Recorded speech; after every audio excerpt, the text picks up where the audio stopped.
Hello, my name's Ross Hutton and I'm joined by my good friend James Forrest. We're from Heart and Hand, the Rangers podcast, and we're coming to you live from Ibrox, as you would believe it, straight from the Tottenham Hotspur press conference. So it's lovely to join you and thank you very much for having us on.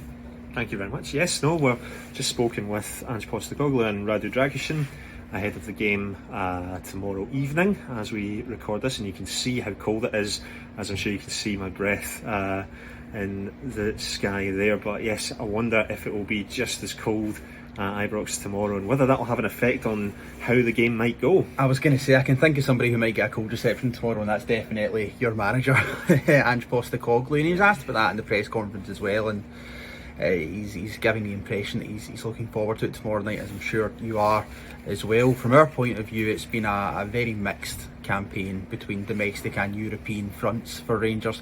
Domestically, listen, we have not had our troubles to seek. It has not went at all how we would have liked. We're sitting here in the middle of December in third place behind Aberdeen and Celtic, who are very far ahead of us in the league right now, which is unfortunate from our point of view. But Europe, James, has, at least in the Europa League, been a different story. We had a very disappointing start to our European campaign against Dynamo Kyiv, which was played at Hampden because Ibrox was being worked on. They've made fantastic improvements to the stand just over to our left here, but due to that we had to play Dynamo Kyiv in the Champions League qualifier at Hampden. That didn't go our way and we dropped down into the Europa League, and that has been, James, something of a reprieve for us this season. I would say so. I think that's something that the players, the squad that we have, I think the playing style seems to work a bit better for European games when teams maybe are not sitting in as much. I think that's something that this team has struggled with a bit this season, is dealing with that classic phrase, the low block.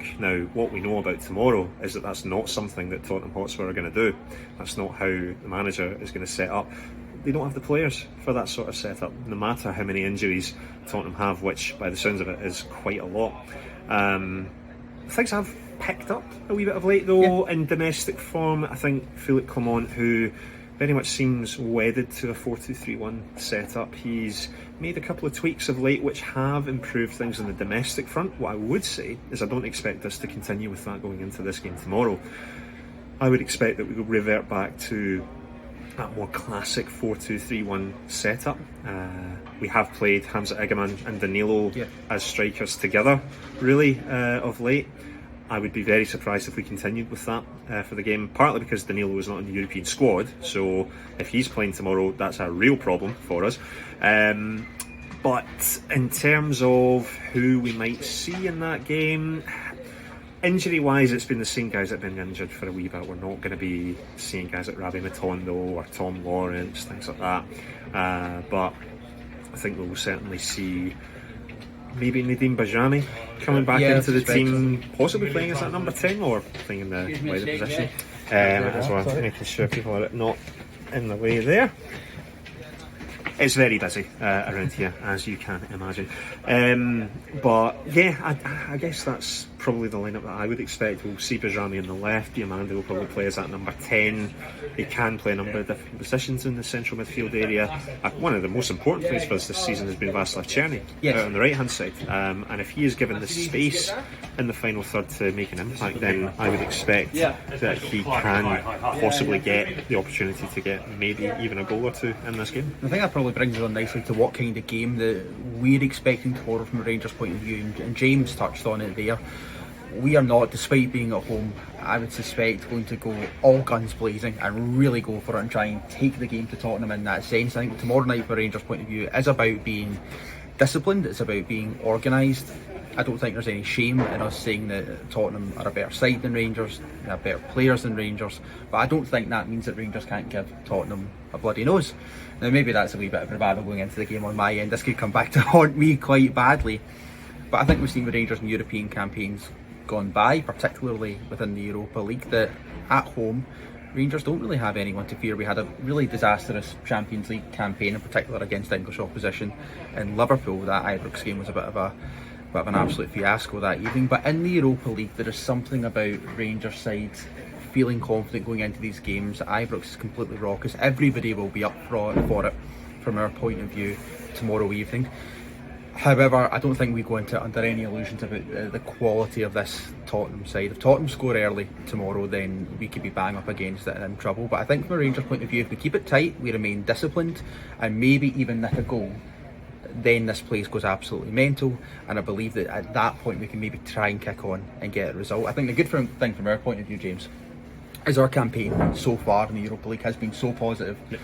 That in many ways, and you never really want to say this in a game of football, but in many ways the game against Tottenham is a bit of a free hit for us, because obviously we had that fantastic win away in Nice recently, but also a brilliant point away in Greece to Olympiacos. We put ourselves in a wonderful position where we are not in a must-win position for tomorrow, and I think that's really positive.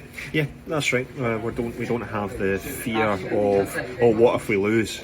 Yeah. I don't think fans have much of an expectation going into this game, and that's not to say that, you know, okay, 3-0 loss, okay, we can accept that. We never really accept that, but so long as the performance is decent enough, which, given our form of late, I think we can feel a wee bit confident we'll at least put in a performance. Now, that combined with the form of Tottenham could potentially play into our favour. We're very aware, obviously, that Spurs' form of late has been very up and down. Their only win was a remarkable 4-0 win against Manchester City, to be fair, but there's some teams that Tottenham have maybe not got a win against that we would feel maybe a bit more confident about getting a result against. So does that play into hands? Does that make us more confident? I don't really know, to be honest. It's hard because we can't come into this from a point of view of honestly saying we think that this is going to be a win for Rangers or we think this is going to be a draw.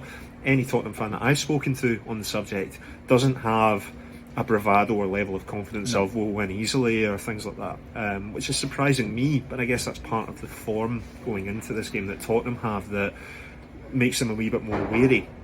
I do still think that Tottenham are favourites, and I'm sure that most Tottenham fans would think the same. I think that's natural to think that, but and it's true. It's true. But with the Ibrox factor in there, with the form that has been quite shaky for Tottenham, maybe those are the factors to take into consideration in terms of thinking the other way, rather than the form of Rangers. Because no matter how good our form has been domestically, always take into consideration the level of opponent that we're up against. This is a big jump to go from who we have been playing in the league to who we will be playing at Ibrox on Thursday. But a very good test for us nonetheless. And of course you might be a Tottenham fan making your way to Ibrox while you're listening to or indeed watching this, as you can wonderfully demonstrate behind us in the away corner. And if you are, then welcome. It'll be an absolutely fantastic atmosphere, and that was spoken about in the press conference quite a lot as well. That I think if you're a manager, and obviously Postecoglou has experience of managing at Ibrox, but I think if a player in particular, but fans definitely, this is the kind of atmosphere that you really want to be involved in as a fan. And many of you will have watched us in Europe before. I think it's the neutral choice of game tomorrow. Probably, yeah. Yeah, definitely. People will want to tune into this, so I think that's absolutely brilliant from our point of view. So in terms of what you can expect from the stadium, then it's maybe a once in a lifetime atmosphere for you. It's nothing like what you get down south. It just quite simply isn't. Ibrox under the lights on a European night is incredibly special, and I would advise you to savour it as best as you can. I can appreciate that time is marching on, James, so can I press you for a score prediction for tomorrow? Oh, let's go with, and this is purely because what Tottenham fans are telling me that they think it will be a draw, so I'm going to honour that because I'm a nice guy like that, and I will say a 1-1 draw for the game tomorrow. Do I think it will be a game that plays out like a 1-1 draw? Absolutely not. But that is going to be my prediction for that. What about you? Head and heart. I'll go with my heart. Aye, why not? I'll go for 2-1 Rangers. Hey. Thank you very much and enjoy tomorrow. Cheers.